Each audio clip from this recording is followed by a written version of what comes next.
Part 2. Today we're talking about Nazi environmentalism. A lot of people talk about environmentalism and they don't know where it came from.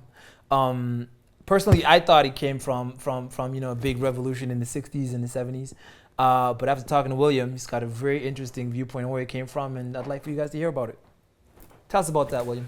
Nazi environmentalism. Well, I'm not suggesting that environmentalism began in Nazi Germany. For sure. What I am emphatically suggesting was that the Third Reich, Nazi Germany, was arguably the greenest or most environmentalist regime the world has ever seen. It unquestionably the greenest or environmentalist regime the world had seen up to that point. Right. Some of the laws they passed, etc., were unprecedented in terms of advancing that cause. And I'm not saying this because I'm trying to make the Nazis look good. They were guilty of the Holocaust. They were guilty of fomenting wars against their neighbors. They have got the blood of 50 million people on their hands. They were one of the most notoriously repressive regimes internally. Right. There's nothing really to recommend these bastards.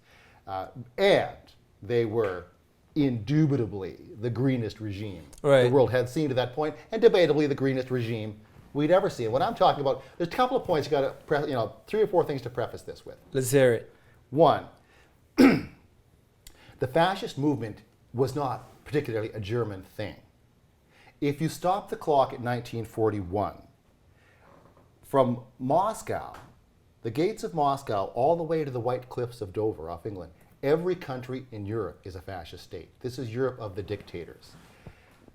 Germany, to my knowledge, was about the 9th country to have a fascist dictator. Okay. The term fascism is definitely of Italian origins. This was Benito Mussolini, who came into power, was granted power by the King of Italy 11 years before Germany became fascist. Right. So it was a European-wide movement. And for all their talk about nationalism, this was very much an international phenomenon. And it also affected other parts of the world. So it's a mistake to sort of zero in too much on Germany when you talk fascism. One of the real breakthrough books, which I condense on my website, it's called the Oxford Handbook of Fascism. Several hundred-page book, 30 different authors who collectively had written 100 books on fascism. And they put together these 30 papers, not a single paper on Germany. Right.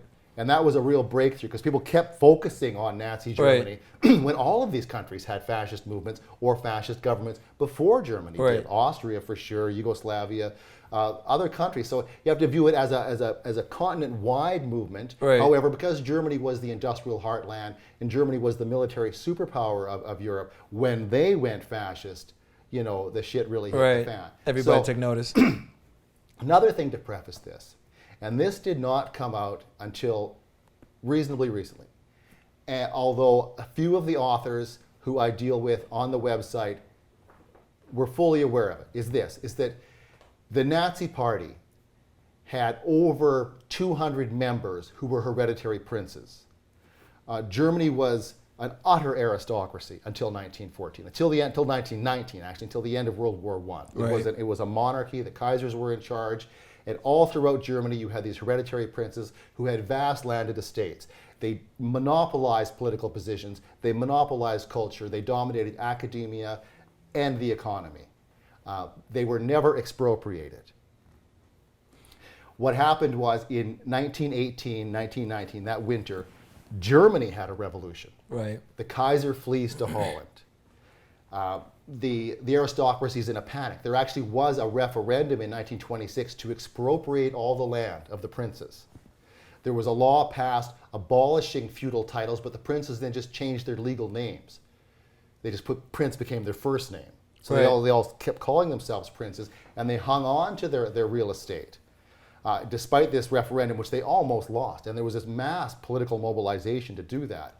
But it really put a chill through the entire aristocracy because the masses of Germany were rising up and they were talking openly about expropriating the big landlords of Germany. That fails in 1926, but this time the Nazi Party is already up and running.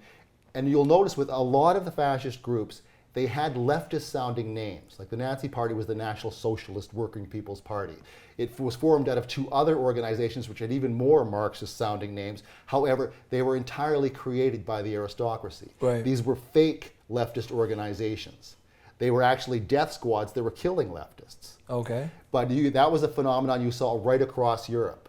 Right. That a lot of the really hardcore right-wing elite elements manufactured these fake leftist organizations, right, who had a lethal hatred. I mean, the Mussolini's fascist movement, even though they were putting out all this leftist and unionist and syndicalist rhetoric, in the year before they came to power, they committed 1,000 assassinations of union leaders in one year. That's crazy. These were just like mafia-style hit squads going on knocking right, these people just killing off, people. right? Yet they were putting out all this leftist, pro-working class rhetoric while they were doing it. Right. So it befuddled people. So that's part of it. But you really have to look at the fascist movement to a large extent as an aristocratic restoration movement.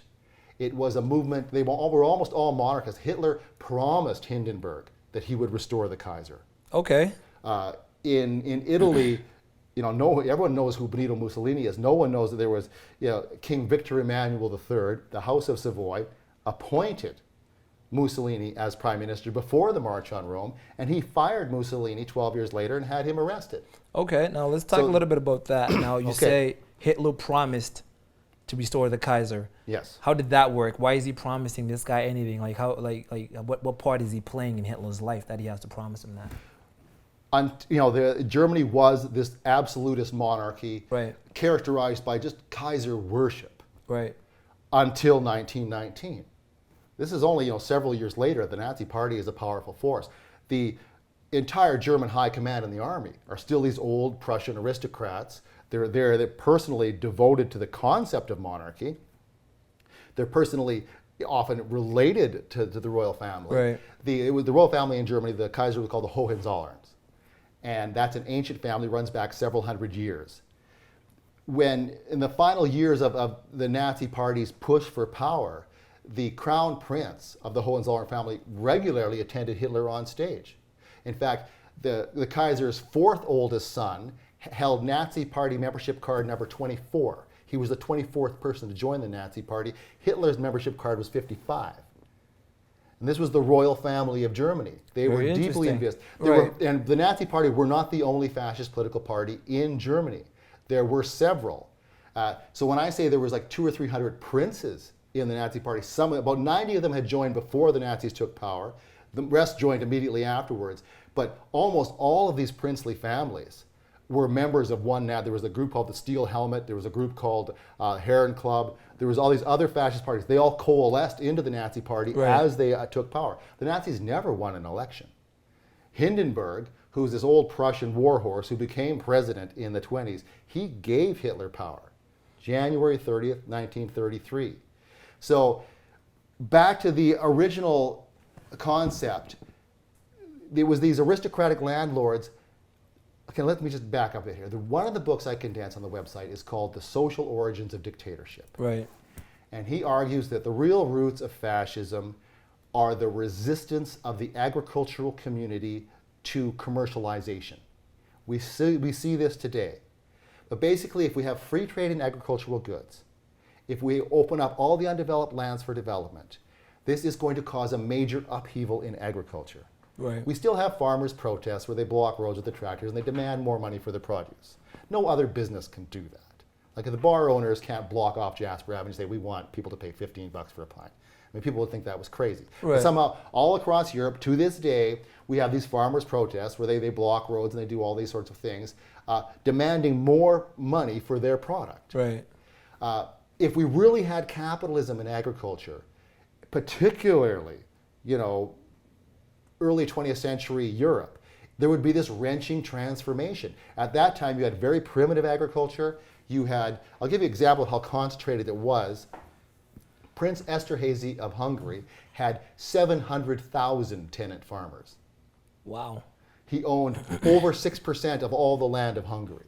Right. One prince. One person. Yeah. And all across Europe, you would find these old aristocratic families with thousands of tenant farmers. But it was a really inefficient mode of agriculture.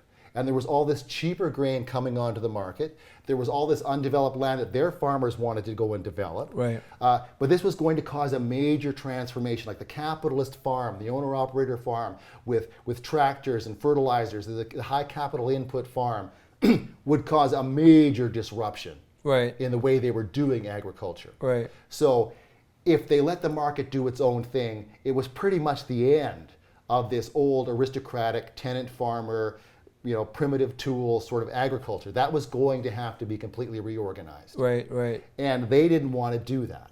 Okay. They liked the way things they were. They liked having thousands of tenant farmers, and there would be all these little villages where they would own all of the buildings in the little village. Right.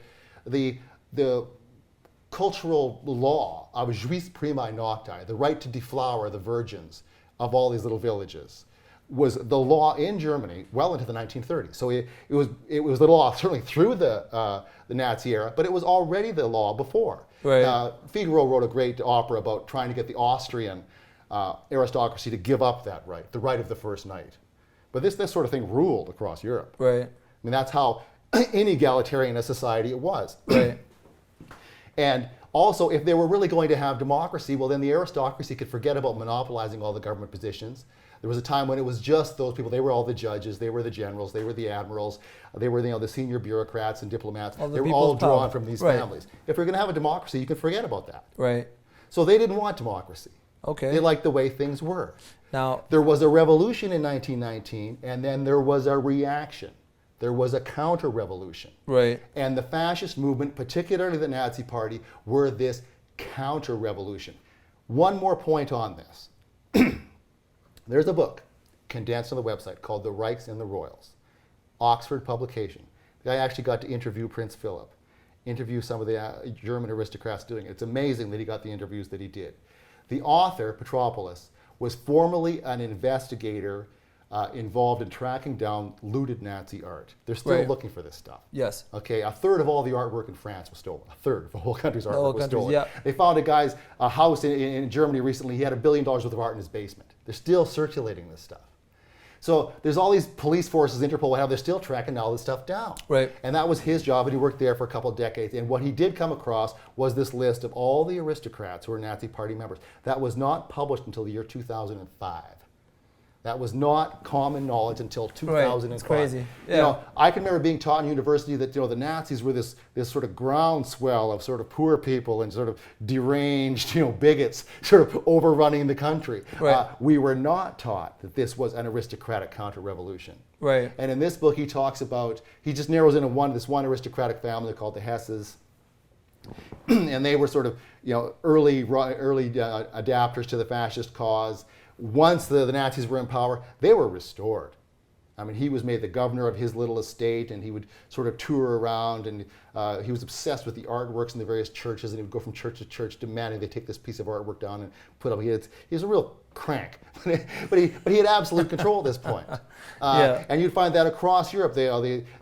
Once the Nazis were back in power, the senior commands of the SS and all these groups, it was once again the aristocracy. Right. And what you find within that community is this knee-jerk anti-industrial mentality. Okay, so now let's move into let's move into the environmentalism. Let's fast forward. Let's fast forward into Everyone's heard of the term organic foods. Organic food. Let's talk about that. That is a German word. That word was coined. Get out of here. Yes, it was coined in the 1930s by the Nazi Minister of Agriculture, Walter Dahr.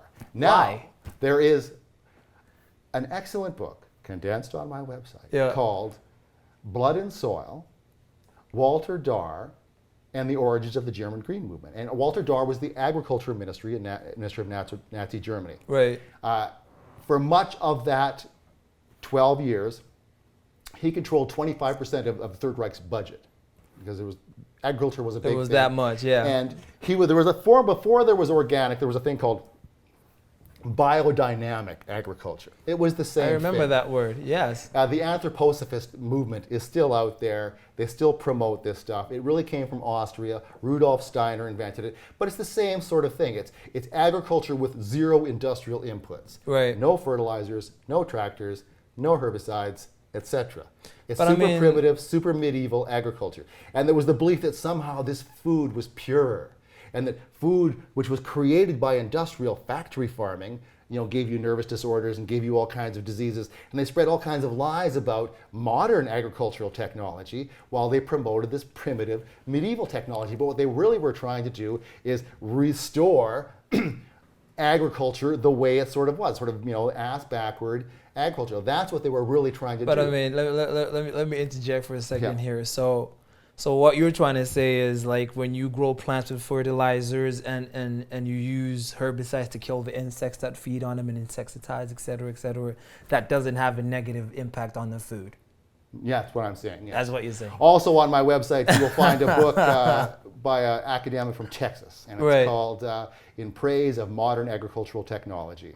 And it isn't as though people are being rushed to the hospital because they've consumed trace amounts of insecticides on their food. No, that doesn't happen in the real world. In the real world, people get rushed to the hospital in huge numbers from food poisoning, and that's from microorganisms on the food. That is the real threat. And an even greater threat is malnutrition, which comes from not being enough food, which is a far bigger problem. But I mean, I get where you're coming from. No, these insecticides and herbicides are being used in most agricultural operations. They are. In most food products you've consumed your entire life, you are consuming trace amounts of this. Yeah, most insecticides are slight modifications of chemicals that already exist in nature. Every plant in the plant kingdom secretes natural insecticides. They would be devoured very quickly if they didn't. So these sorts of molecules are already out there in huge abundance. All that technology is doing is sort of honing a few of them down and concentrating them and using them. Right. The evidence is in. I mean, billions of people are eating this food. We are healthier and stronger than we ever have been. We are living longer than we ever have.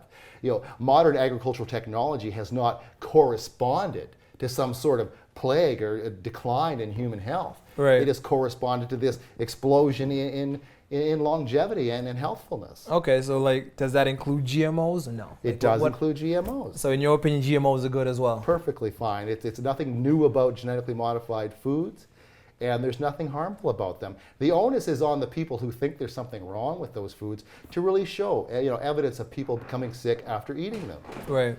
There's ample evidence of people getting sick from all sorts of microorganisms on the food. And if there's a lot of manure on the food, and if that's the only fertilizer you're using, like an organic farm, there's a higher likelihood of you getting food poisoning from that food. The reality is, these pesticides, insecticides, and herbicides are marvelous inventions that have allowed us to dramatically increase our harvests. We're not here to feed the bugs.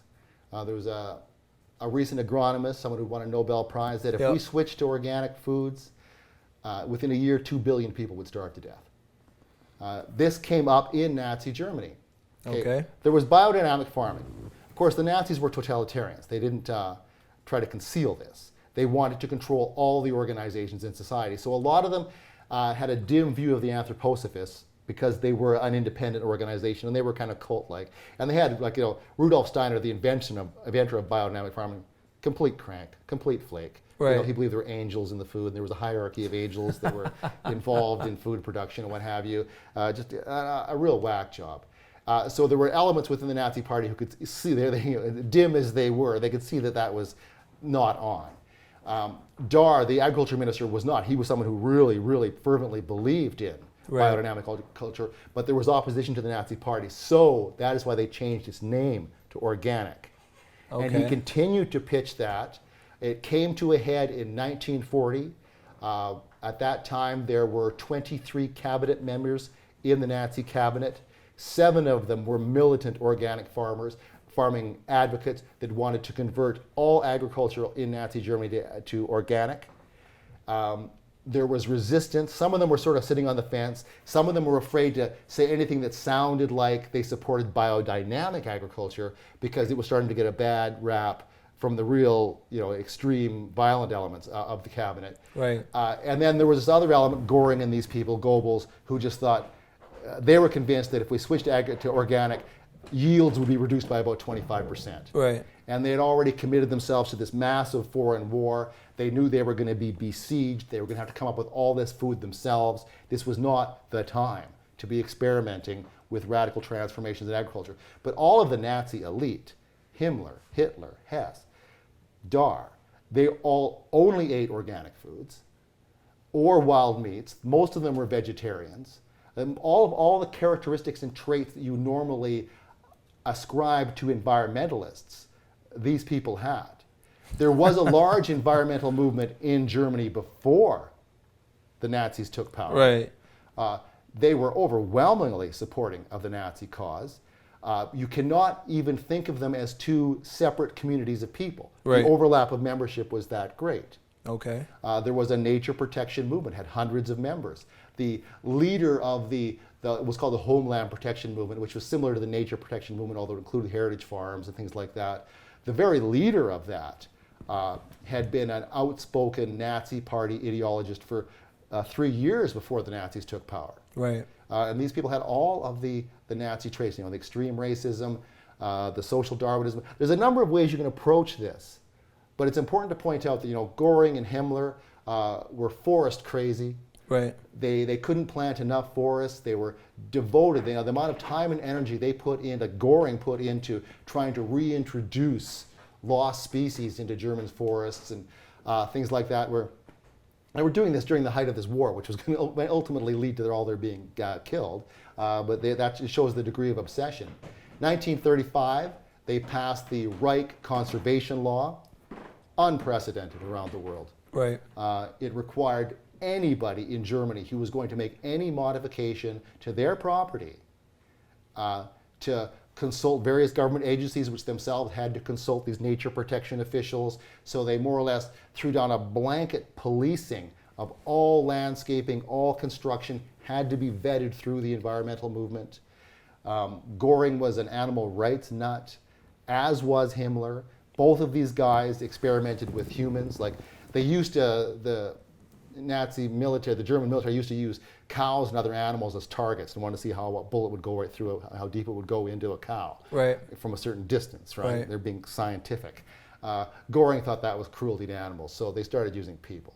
Save the animals, shoot the people. That makes sense in some ways. But I mean, okay, let's jump back a little bit here. So we're talking ecofascism. Yes. It's this movement to stop people from having access to land, cheaply and being able to. It's the landed interest in charge of the state. Okay. And that's what you had in Nazi Germany. Right. Now, Nazi Germany is definitely part of this eco-fascist movement. Now, if they're organic, right? Like being organic requires a lot of land, for you to grow these crops. So if you had an abundance of land, then it would probably be more successful. It is land intensive. Right. So I mean, wouldn't they want labor intensive? Okay. So wouldn't they want to give access to land to people so they could become organic? No, they wanted land to be scarce and in high demand. Okay. What you want is a limited amount of land, but if you switch to industrial farming, you don't need as much land. Right. These guys were in the land business. Okay. Ideally, what they want is types of agriculture that demand a lot of land. Right. While you restrict the supply of land. So that your land is in high demand. And they want very labor-intensive forms of agriculture, so you've got a bunch of people living on your estates, right, over whom you are God Almighty. Okay, so it's literally like we're trying to restore the old school farming techniques, yes, where I own all the land, yes, and you're a tenant farmer, yes, and I own everything. Yes. Makes sense. All right. There's a whole other way of approaching this. Let's hear it. Okay. There's 2 volumes condensed on my website by an academic called Professor Gassman. And like with a lot of these other books that are condensed, this is these guys' life's work. They go to Germany, they spend years in the archives, etc. They come up with a couple of books. His books primarily revolve, one of them is called The Birth of Science and National Socialism, like the scientific origins of National Socialism. And it's primarily about a scientist called Ernst Haeckel. Born, 1830s, dies 1919. He is the person who coined the word ecology. He is well understood around the world to have been the father of ecology. And he first used the word in 1866. And he was a professor at the University of Jena, right. which is one of these aristocratic-dominated schools. At the time, the land use politics was already a burning issue in Germany. And a lot of the people who wanted to avoid the commercialization of agriculture were coming up with these cockamamie, pseudoscientific arguments that, well, you know, if you take away all these hedges on this property, there's not going to be any birds, and then we're going to be overwhelmed by all these insects the birds are eating. They would come up with ecological arguments or biological arguments saying that if you go forward with these transformations to the landscape, the land is going to rebel back, and we're going to have all sorts of sort of natural chaos, like the soil will die, and it will just turn into this lifeless sand, and you know there'll be earthworms the size of cars, things like that. Okay, and these sorts of things were very prevalent. So ecology was that. It's very similar to the concept we now use called conservation biology. Right. Just as an aside, you really have to meditate for a moment, like what is conservation biology? Well, biology, that's sort of study of life sciences, organisms, what have you. Right. Conservation, that's a political program of pulling land off the market. Conservation, land, conservancies, parks, what have you. Right. So what kind of a science is that? Right. It's a science with a political agenda. Right. We're biologists, but only so that we could advance this agenda of conservationism. It's like saying, I'm an anarchist chemist. You know, I'm into chemistry, but only to the extent to which it advances this political program that my I've own got, agenda. Which contradicts the purpose of science. But ecology is basically that. Right. It's this, barrage of pseudoscientific bioscience stuff, all towards, like every ecologist comes down at the same time as always, we can't have this industrial development of this bog or what have you, because it's going to lead to this sort of ecological disorder, and this is an absolutely unique ecosystem here, and we can't mess with it, So there's the idea there was a balance to nature. Right. And if you meddle with it, it's going to cause all kinds of problems. In reality, there's no balance to nature. We have ice ages. There were volcanoes, that blacked out the sun for 20 years. And there's all kinds of chaotic things happen to the planet, which almost wipe out all life on Earth. This has happened time and time again. There's really no balance to this, and it's sort of one thing after another. It's just the way things are. Nothing fixed. A Right. meadow morphs into a desert, morphs into a swamp. I mean, there's this constant sort of pattern going on there, but there's no real teleological direction. It's not sort of moving towards some end goal. It's sort of like one damn thing after another. That's the real world of the wilderness. However, the ecologists, they've got this sort of idea that there's this Garden of Eden, okay? Right. And then industrial man starts to tinker around with it, and then it starts to react, and it gets all infected, and it screws up. That's sort of the ecological output. They call it the subversive science. It's really a politicized form of science. This was invented by Ernst Haeckel, right. Okay, who became this tremendous celebrity across Europe. He formed a group called the Monist League, who had several thousand members, but those members included hundreds of Europe's top academics.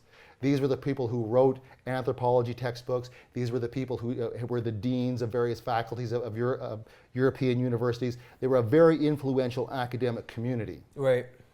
He wrote a book called The Riddle of the Universe. And all throughout his science, there was this sort of religious mysticism. He believed that cells had souls. And he was actually, although he was the person who brought Darwinism to Germany, he embraced Darwinism. He was an early adapter to that. So he became sort of Mr. Darwinism in Germany. But he was never a Darwinist. He was a Lamarckian. I mean, people think Darwin invented evolution. No, Lamarck invented evolution. But Lamarck believed that, a giraffe gets a long neck because it was like straining the whole time to do this, and hence its fetus would be born with a long neck. Like if a woman works as a fruit picker while she's pregnant, then her kid's going to be born with long arms. It's sort of transferred like that. Right. They believe there was this sort of mystical germplasm whereby organisms sort of adapted to their surroundings, not through a long process of natural selection, but through this other sort of mystical process. They very much believed in that, and it very much tied into their racism. Because they believe that's why the blood and soil was the dominant ideology of German fascism, the idea that the German people, their blood arose out of the soil. Right. They were the natural species that arose from this ecosystem. And these others, these gypsies and Jews, what have you, their blood wasn't from the soil. Okay. They were invasive species, and they shouldn't be here. That was very much part of Haeckel's philosophy. Right. Okay, and this is Mr. Science in Germany. Right. His science books, his pop science books, they sold in the millions. Right. I can't remember the stats. It was like 10 or 15% of every German household had copies of some of his books. That's crazy. He was hugely popular.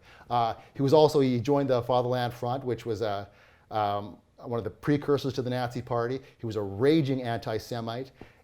He a militant advocate of euthanasia for people with moral disorders, right. like not just deformed or what have you people. He wanted people with bad attitudes to be euthanized. He was a great believer in surgical sterilization and eugenics programs. Oh, wow. As Gassman points out, Haeckel and his monist community articulated all of the features of Nazism, all of the worst features. He dies in 1919. He dies before, actually about almost the moment the Nazi Party was being created. But he is a precursor of it, and he's Mr. Ecology. He's the guy who invented the whole science of ecology, and just a barking Nazi. Yeah. Just barking Nazi, racist, anti-Semite, elitist, anti-democracy, pro-monarchist, all of the features, all the negative attributes you could possibly hurl. The prerequisites. Yes.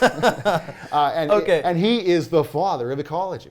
Nice. So let's take it from there and jump forward to today. How did that Nazi environmentalist movement translate into today's environmentalism? How do those two merge? Are they even connected? Like, what's the story there? They're connected by 1,000 threads. One approach to it is this. Over the course of it, I've come across the names of I don't know how many people now who, before 1945, were, swastika on the arm, Nazis. After 1945, we're leading environmentalists. I'll give you a few examples. Let's hear some examples. Jorian Jenks, British. He was the agriculture critic for the British Union of Fascists, which at its peak had 40,000 members. He was locked up in jail during World War II by Winston Churchill. During the Battle of Britain, Jorian was on the German side, although he was in England. Like, he was cheering the German bombers, like real popular guy. Right. After World War II, he becomes the editor of a magazine called Mother Earth. He is a senior official in a group called the Soil Association, which to this day is the principal certifier of organic foods in England. If you want to become a certified organic farmer in England, you have to get a permit from the Soil Association, which is lousy with Nazis like Jorian Jenks. Right. That is one example. I could give you many. Walter Darr, that agriculture minister I talked about, he was one of the lucky Nazis that escaped the death penalty. He got 7 years in jail as a war criminal. They released him because he was very sick, changes his name to Carl Carson, and proceeds to write all sorts of books condemning factory farming. Let's think if I could dredge up some more. Well, how about Pierre Trudeau? People don't want to know that, but there's a person who led 2 anti-Semitic riots in Montreal, who was a committed fascist, and who, while he was prime minister of this country, established the Ministry of the Environment and what have you. If you don't believe that, and most people don't, you can go to the website, and there are some mainstream books that are condensed there that clearly lay that out. Jacques Cousteau is another one. Martin Heidegger is another one. Charles Lindbergh is another one. A lot of the Nazi landscape architects, particularly the ones that went east with the German army, where they were trying to turn all of the Ukraine and Russia into this vast wilderness areas with a few spotted farms to be, worked by slave labor. That whole community of landscape architects were not punished after World War II and kept all their jobs in German universities. There's Alvin Seifert, who was the chief landscape architect in Germany, who helped design the Autobahn and make it also sort of organic and weavy through the hills as opposed to nice straight lines, which everybody else wanted. He survived World War II and went on to become a leading critic and a leading promoter of compost toilets. But I'm sort of skipping now, but I could probably name, I'm sure you 50. have them all listed on your website somewhere. I haven't set aside a section just to list them. Their names appear within the course of the various articles. As I was just sort of refreshing my memory, I started to sort of make a list, but it's extensive. Sounds extensive. And these are people who were militant officials within fascist Germany who went on to become leaders of the environmental movement. So that's only part of it, because the main problem never really ended. It isn't as though the landed interest and have found peace with capitalism, etc. That problem, that tension is still there. The German aristocracy are still there. They were never expropriated. Right. So all across Europe, all across Western Europe, you still have these hoary old aristocratic families. A good example is the Prince Albert of Monaco. The other day, a while ago, I typed in the word green prince because I wondered what they had on Prince Charles of England. Of course, it was an over-the-top eco. And I came across a print that there's all these other green princes, including Prince Albert of Monaco, who's got his own environmentalist foundation. They were the money behind Cousteau, who himself was a real big wig in fascist France. That's another example. Is Prince Philip, Charles's dad, Elizabeth's husband. He was linked, by many different relatives to the hardcore Nazi elite. There are photographs of him, marching arm in arm with generals of the stormtroopers. Prince Bernhard of Holland was in the Waffen-SS. He was the driver for a hit squad that was going around in Berlin murdering people. Prince Bernhard and Prince Philip formed the World Wildlife Fund. Oh. They are the two founders of it. Bernhard was the president for the first 10 or 15 years. Philip was the president for the next 20 or 30 years. The World Wildlife Fund is the world's largest environmental organization. It's not some fringe group. It's a group that has annual budgets of over $500 million a year. Right. Both of its founders, Nazi aristocrats. Right. Okay, so now having said that, clearly the whole environmentalist movement, according to you, stems from those roots. Does that make it good or bad? Is it being makes it green bad. good? It makes it depends where your value structure is at. Right. If you believe in democracy, if you believe in basic, freedoms, entrepreneurialism, if you acknowledge how the Industrial Revolution has lifted humanity out of the Dark Ages, then you don't like these people. These people who are, they're fundamentally hostile to democracy and to consumerism and to entrepreneurialism and to industrial development. Everyone knows, they have a lethal hatred of the far left. That's a given. Most people are unaware of how hostile these people are to capitalism. But if you believe in it, particularly things like democracy and let's rewind a little bit. If I'm in a system that allows me to prosper off of the sweat of other people's backs, why would I be opposed to it? It sounds like tenant farms are very, very pro-capitalist. So why, if would I be opposed to capitalism? It's not pro-market. If we had capitalism in agriculture, there would be a lot of cheap food flooding into these markets. This, system of having, hundreds and hundreds of little wee farms and people farming them with crude tools and not using modern implements, they cannot bring produce to market as cheaply as these large modern farms are. So that's why they're hostile to capitalism. They want to have protection for their agriculture. The real political battles in England were in the early part of the 19th century. And what they used to call, these are the corn wars. The word corn at the time meant grain. And the business community were very much for free trade in grain. They wanted, if they could buy cheap grain from America or from wherever, bring it in. But of course, the agricultural community, no. Right. It was going to put them out of business. It was going to cause them to go through a wrenching transformation of reorganizing agriculture. And it was going to undervalue the value of their agricultural assets. So they were opposed to it. Right. And that was one of the main conflicts in early 19th century England. I've got an essay online called Early 19th Century Environmentalism, because a lot of the arguments that were coming out of the opponents to free trade and agriculture, you could take off any sort of Greenpeace track. It was the same sort of things about protecting the land and protecting the old ways and the heritage and things like that. That was all very much part of it. And of course, webbed into the whole thing is the whole Malthusian argument. There were those that argued if you clear all this new land, if you provide all this abundant food, you are not going to solve poverty, because the people are just going to have more kids, and 10, 15 years down the road, you're going to have just as much, if not more, poverty than before. Right. That was what the Malthusian argument was. People don't realize the Malthusian argument was a rebuttal. Coming out of the French Revolution and the American Revolution, there was a lot of cornucopians who believed there were no limits to growth. And we should really just move into the forest and keep expanding the agricultural domain. you know, and this was how that they were going to solve poverty. Right. They viewed poverty as people, you know, that there were movements in England like the diggers. These guys would go onto rich people's estates and just start planting potatoes, like right in their gardens, like right in their front yards. A lot of those people eventually migrated to America. Right. Yeah. The diggers were not popular amongst the aristocrats. They Right? wouldn't be. Well, throughout the whole Middle Ages, there was this effort, you know, that people were always the serfs were always running away. And if they get into the woods, they could find a little sort of garden in there that the man didn't know about. Right. Then they grow the food because really the man would take half your crop, right? Right. So they were always trying to sneak kind of like off. Robin Hood. Yeah, exactly. Who was a mythical character, but it's very much that. But the king across Europe ruled the forests. Right. You know, and nobody could go in there without his permission. Right. And that's what it was all about. They wanted to stop people sneaking into the meadows, you know, and creating little gardens that no one knew about. And of course, the king's foresters would be all out there. If they find those, there'd be trouble, right? It's the same sort of thing. It's restricting agriculture. We've gotten off topic.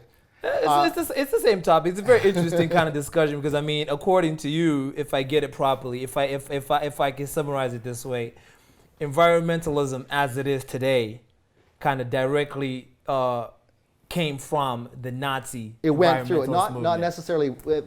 I would expand on that and say it went through a fascist phase. Okay. We are dealing with an old social political tendency.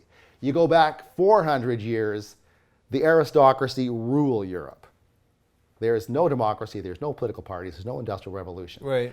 As industrialization and urbanization develop, these people are become increasingly politically marginalized, economically and politically. Some of them buy into urban real estate, right, and that leads to a whole other thing. But to extent, urbanization, industrialization are a process whereby the old guard, the aristocracy, get marginalized, and they resist this.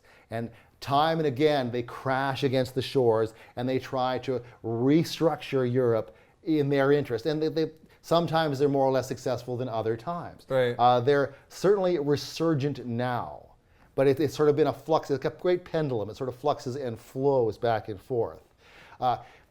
From 1919 to 1945, fascist Europe, those were the sort of names they gave unto themselves at that time.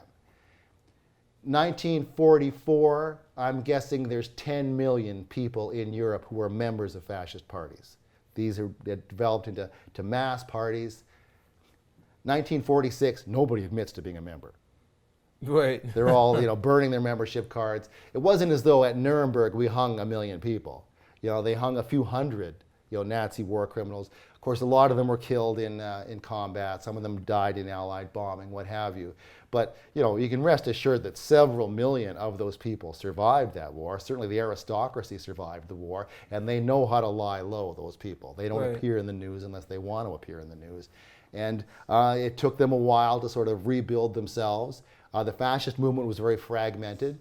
There was an element that just couldn't let go of the symbolisms. They had to hang on to the swastikas and the SS, lightning bolts, and they just couldn't let go of it. But they were increasingly marginalized. They became a lower working class phenomenon. Right. The wiser people, the more far-sighted and the richer people, they knew how to sort of refurbish their intellectual doctrine. They knew how to remarket what they had to sell. Right. And that is sort of, environmentalism, the green movement, what have you. It is simply that. Right. This is sales pitch. Yeah, it's a new veneer, but it's the same thing. I mean, I could probably name 100 European aristocrats who are environmental activists, and they were the nucleus of the European fascist movement, and they are the nucleus of the European environmental movement. That is crazy. Same gang. Nice.